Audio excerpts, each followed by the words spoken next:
आकाशवाणी भोपाल से प्रस्तुत हैं प्रादेशिक समाचार।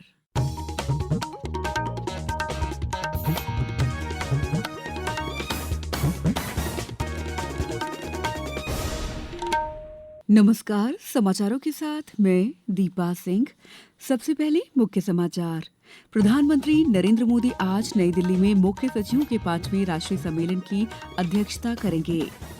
उद्योग व्यवसाय सहित कला साहित्य संगीत के क्षेत्र की विभूतियों का प्रदेश में स्वागत है, कहा मुख्यमंत्री डॉक्टर मोहन यादव ने। शासन की उपलब्धियों को घर घर तक पहुंचाएगा मध्य प्रदेश जन अभियान परिषद। और प्रदेश में ठंड का असर बना हुआ है, आने वाले दिनों में ठंड का असर बढ़ने की संभावना। अब समाचार विस्तार से।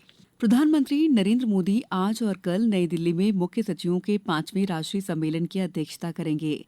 कल से शुरू हुए 3 दिन के इस सम्मेलन का उद्देश्य राष्ट्रीय विकास प्राथमिकताओं पर सतत बातचीत के माध्यम से केंद्र और राज्यों के बीच साझेदारी को बढ़ावा देना है।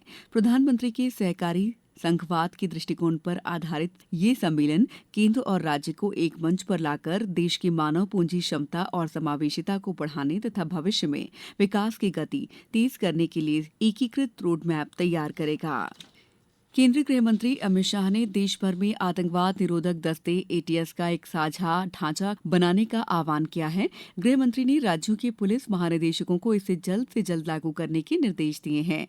उन्होंने कहा है कि पूरे देश में पुलिस के लिए साझा एटीएस ढांचा प्रत्येक स्तर पर आतंकी हमलों को रोकने में सहायक होगा। श्री शाह ने कल नई दिल्ली में राष्ट्रीय जांच एजेंसी एनआईए के 2 दिवसीय आतंकरोधी सम्मेलन 2025 का उद्घाटन किया। गृह मंत्री ने भविष्य की चुनौतियों का मजबूती से सामना करने के लिए देश में एक अभेद और मजबूत आतंकवाद रोधी ग्रिड बनाने की आवश्यकता पर बल दिया। मुख्यमंत्री डॉक्टर मोहन यादव ने कहा है कि उद्योग व्यवसाय सहित कला साहित्य संगीत के क्षेत्र की विभूतियों का प्रदेश की धरती पर अभिनंदन है। प्राइड ऑफ मध्य प्रदेश 2025 में अलग अलग क्षेत्रों में ख्याति अर्जित करने वाली विभूतियों को भोपाल के कुशाभाऊ ठाकरे अंतर्राष्ट्रीय कन्वेंशन सेंटर में आयोजित अभिनंदन समारोह में मुख्यमंत्री डॉक्टर यादव ने कहा कि अधोसंरचना निर्माण के क्षेत्र में काम करने वालों के अलावा अन्य क्षेत्रों में काम करने वालों की भूमिका भी बहुत महत्वपूर्ण है। मुख्यमंत्री डॉक्टर मोहन यादव ने कहा है कि राज्य सरकार व्यापार और वाणिज्य क्षेत्र के उन्नयन के लिए प्रतिबद्ध है। मुख्यमंत्री डॉक्टर यादव कल भोपाल के भेल क्षेत्र में आयोजित हो रहे भोजपाल मेले में लोगों को संबोधित करते हुए कहा कि राज्य सरकार भोजपाल मेले जैसी गतिविधियों को प्रोत्साहित कर रही है। मुख्यमंत्री डॉक्टर यादव ने मेले की श्रेष्ठ व्यवस्थाओं और उत्कृष्ट आयोजन के लिए आयोजकों को बधाई दी। देश की मान प्रतिष्ठा के लिए स्वदेशी को भाव को बढ़ाते बढ़ाते आज भारत कहां से कहां जा रहा है। मैं उम्मीद करता हूं आपने प्रदर्शनी का भी एक बड़ा अच्छा अभियान लगाया है। हेलीकॉप्टर की सेवा चालू हो रही, पचमढ़ी से लेकर के कई स्थानों तक, उज्जैन, इंदौर, ओंकारेश्वर, हमारे भी 2 ज्योतिर्लिंग 3 घंटे में पूरे हो जाएंगे।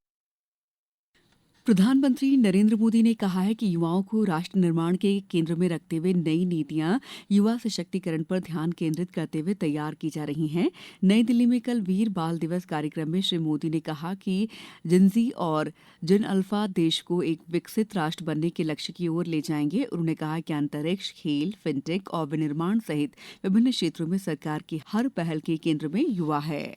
स्पेस इकोनॉमी को आगे बढ़ाना, खेलों को प्रोत्साहित करना, फिनटेक और मैन्युफैक्चरिंग सेक्टर को विस्तार देना, स्किल डेवलपमेंट और इंटर्नशिप के अवसर तैयार करना, इस तरह के हर प्रयास के केंद्र में मेरे युवा साथी ही है। वीर बाल दिवस के अवसर पर राष्ट्रपति द्रौपदी मुर्मू ने नई दिल्ली में प्रधानमंत्री राष्ट्रीय बाल पुरस्कार प्रदान किए। इस साल 18 राज्यों और केंद्र शासित प्रदेशों के 20 बच्चों को बेहतरीन उपलब्धियों के लिए सम्मानित किया गया है। समाचारों में वक्त है ब्रेक का। ये समाचार आप आकाशवाणी मध्य प्रदेश से सुन रहे हैं। ये समाचार बुलेटिन YouTube पर Madhya Pradesh news all India radio channel पर और Facebook साथ ही X प्लेटफॉर्म पर AIR न्यूज भोपाल पर सुने जा सकते हैं। इसके अलावा आप हमारी वेबसाइट newsonair.gov.in पर अथवा न्यूज ऑन AIR ऐप पर भी समाचार सुन सकते हैं। ब्रेक के बाद समाचारों में आपका एक बार फिर स्वागत है। मध्य प्रदेश जन अभियान परिषद स्वामी विवेकानंद जी की जयंती 12 जनवरी से गणतंत्र दिवस 2026 तक ग्रामोदय से अभ्युदय मध्य प्रदेश अभियान के अंतर्गत ग्राम विकास पखवाड़ा आयोजित करेगा। इस अभियान के पोस्टर का विमोचन कल मुख्यमंत्री डॉ मोहन यादव ने समत्व भवन में किया।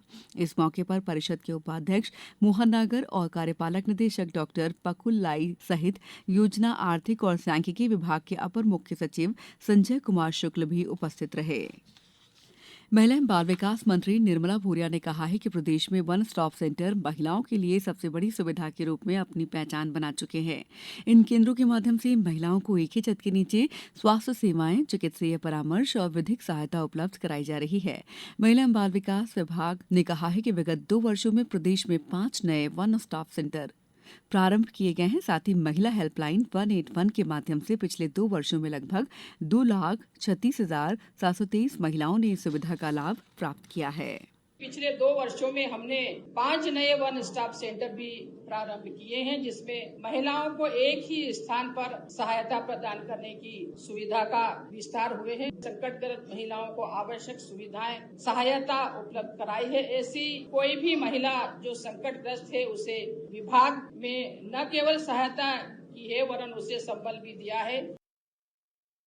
मुख्यमंत्री डॉ मोहन यादव आज सतना जिले को 652 करोड़ 54 लाख रुपए की लागत के विकास कार्यों की सौगात देंगे।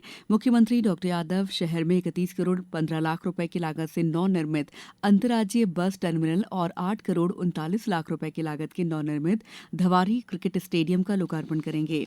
साथ ही विभिन्न योजनाओं के हितग्राहियों को हितलाभ भी वितरित करेंगे। पिछड़ा वर्ग अल्पसंख्यक कल्याण राज्य मंत्री कृष्णा गौर ने कल भोपाल स्थित विंध्याचल भवन में पत्रकारों से चर्चा में विभाग की पिछले 2 वर्षों की उपलब्धियां गिनाई और आगामी 3 वर्षों का विजन भी प्रस्तुत किया। एमपीपीएससी और यूपीएससी के विद्यार्थियों को सफलता प्राप्त करने पर 1 लाख और 50,000 तक का प्रावधान किया गया है। वर्ष 2024-25 में विगत वर्षों के बैकलॉग प्रकरणों का निराकरण किया जाकर 1320 अभ्यर्थियों को राशि 3 करोड़ 65 लाख का वितरण किया गया और 25-26 में अक्टूबर माह तक 635 अभ्यर्थियों को राशि रुपए 69,60,000 का वितरण किया गया। प्रदेश में ठंड का दौर जारी है। हालांकि दिन में धूप खिलने से इससे कुछ राहत मिलती है। प्रदेश में 2 दर्जन से अधिक जिलों में कल न्यूनतम तापमान 10 डिग्री सेल्सियस के आसपास दर्ज किया गया। मौसम विभाग के अनुसार कल प्रदेश में सबसे कम तापमान राजगढ़ पचमढ़ी में 4.2 और मंदसौर में 4.6 डिग्री सेल्सियस दर्ज किया गया। अब कुछ समाचार संक्षेप में। भारत ने कल रात तिरुवनंतपुरम में तीसरे महिला क्रिकेट T20 अंतर्राष्ट्रीय मुकाबले में श्रीलंका को 8 विकेट से हरा दिया है। इस जीत के साथ भारत ने 5 मैचों की श्रृंखला में 3-0 की अजेय बढ़त बना ली है। सतना जिले के पंचायत उप निर्वाचन 2025 में जिले के जनपद पंचायत नागौद के अंतर्गत ग्राम पंचायत कोटा 2 में रिक्त सरपंच पद के मतदान 29 दिसंबर को कराए जाएंगे। कटनी जिले के ITI में कल 1 दिवसीय रोजगार मेले का आयोजन किया गया।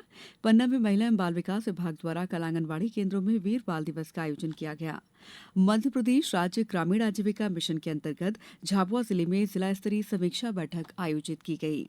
गुना जिले को राष्ट्रीय पहचान दिलाने वाली शालेय 69वीं 14 वर्षीय बालक राष्ट्रीय बॉक्सिंग प्रतियोगिता का शुभारंभ कल हुआ। डिंडौरी कलेक्टर ने जिला अस्पताल में लापरवाही की शिकायतें मिलने पर अस्पताल का औचक निरीक्षण किया। खंडवा जिले में पुलिस ने मादक पदार्थों की तस्करी के खिलाफ बड़ी कार्रवाई करते हुए थाना कोतवाली क्षेत्र से 10.5 किलो गांजा जब्त कर 2 आरोपियों को गिरफ्तार किया है। इस बुलेटिन में बस इतना ही। अगला बुलेटिन दोपहर 2:10 पर। नमस्कार।